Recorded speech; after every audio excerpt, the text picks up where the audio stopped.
Okay, so we all know the classic Christmas scene, right? The stable, the manger. But what if I told you that's just the opening act?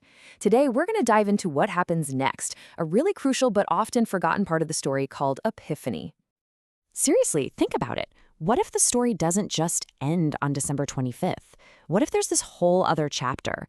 One with a massive journey, some very mysterious visitors, and a revelation that literally changes everything? All right, first things first. We've got to talk about the main characters of this sequel, if you will. These visitors, we think we know them, but I bet we've got it mostly wrong. Let's totally break down that classic image of the three kings. But before we even get to them, what in the world does epiphany even mean? It's a Greek word, epiphaneia, and it means a manifestation or a revelation. And honestly, that's the key to the whole thing. This isn't a private story, it's about a huge reveal to the entire world. Okay, so this is where it gets interesting and really challenges that little nativity scene you have on your mantle. For starters, the Bible, it never says how many of them there were. The number 3 just got stuck in our heads because of the 3 gifts. And get this, they probably weren't kings at all. They were magi, think scholars, astrologers. These guys, who tradition calls Caspar, Melchior, and Balthazar, were basically the embodiment of human knowledge, searching for something bigger. So this trip they took to Bethlehem, it was way more than just a long walk. It was symbolic. It was a journey out of the dark and into the light. You see, back in the day, Epiphany was this huge deal. It was like a 3-part miniseries celebrating 3 different revelations. The one we're talking about today, the Magi's visit, that's part 1, Christ revealed to the whole world. But it also used to include his baptism. That's part 2, where he's revealed as God's son. And part 3 was his first miracle at Cana, showing off his divine power.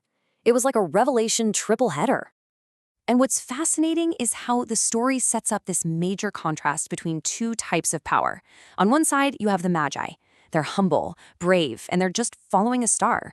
Then you have King Herod. He's the complete opposite, all about worldly power, but he's terrified, paranoid, clinging to his throne. He doesn't respond with wonder, but with lies and violence. It's this incredible clash between divine light and human fear. Okay, let's get to the part everyone knows. The gifts. But here's the thing. These were not your average baby shower gifts. Not at all. Each one was loaded with prophecy. Yeah, there was nothing random about them. They were telling a story, a whole life story, right there in that stable. Let's break it down. You've got gold. Pretty straightforward, right? That's a gift for a king. It's about his royalty. Then there's frankincense. That's an incense you burn in a temple during worship. So that points to his divinity, his role as a high priest. And then there's myrrh. Myrrh was an oil used for embalming the dead. Can you imagine giving that as a gift for a newborn baby? It's a shocking, direct prophecy of his sacrifice to come.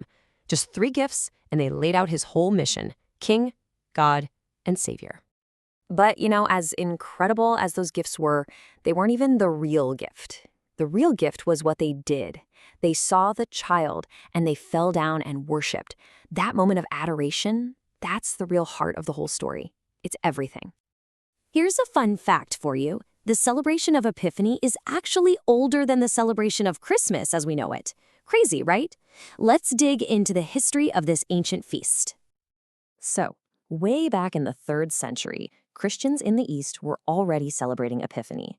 It took until the 4th century for the church in the West to pin down December 25th for the birth itself. And as time went on, the Western version of Epiphany really started to zoom in on just the Magi story. That's why today, for many of us, the two are practically inseparable.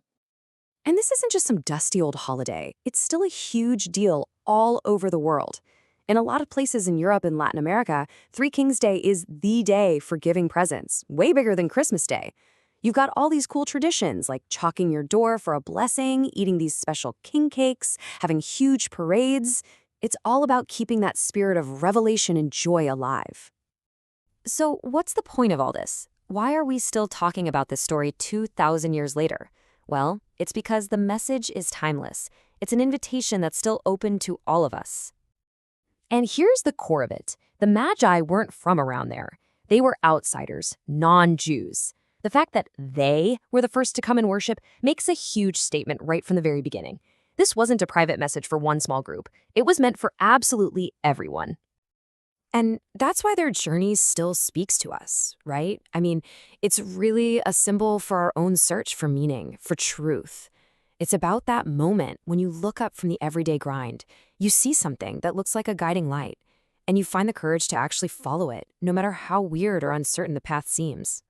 So I'll leave you with this question to think about. The Magi followed a star. They crossed deserts and went into the unknown, all on a search for truth. In our world, which is just full of noise and distractions, what's the light that's guiding your journey?